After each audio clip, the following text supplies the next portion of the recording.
गहराई में 13,000 फीट नीचे साइंटिस्ट को कुछ ऐसा मिल गया है जिसने हमारे अस्तित्व पर ही प्रश्न खड़े कर दिए। एक ऐसी चीज जो इतनी गहराई में होनी ही नहीं चाहिए थी, पर इसके बावजूद इसकी मौजूदगी ने हमें एक बड़ी चेतावनी दे दी है। हमने जस्ट एक महीने पहले ही काफी खबरें सुनी थी कि डीप सी के जानवर भारी तादाद में समुद्र के बाहर निकल रहे हैं। कहीं इसके पीछे यही वजह तो नहीं थी?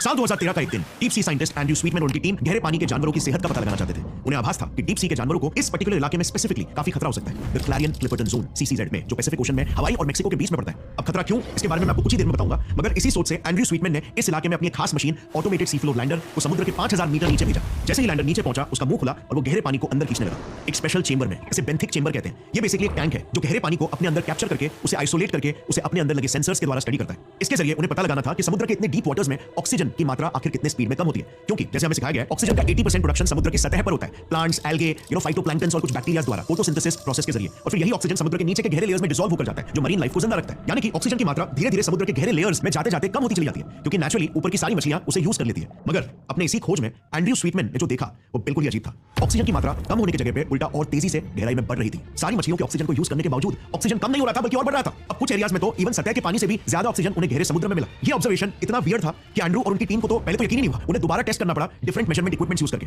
और अंत में फाइनली कंफर्म किया कि यस, समुद्र की अंधेरी गहराइयों में कुछ तो ऐसी चीज है जो ये अननोन ऑक्सीजन को प्रोड्यूस कर रही है। इसे नाम दिया गया द डार्क ऑक्सीजन।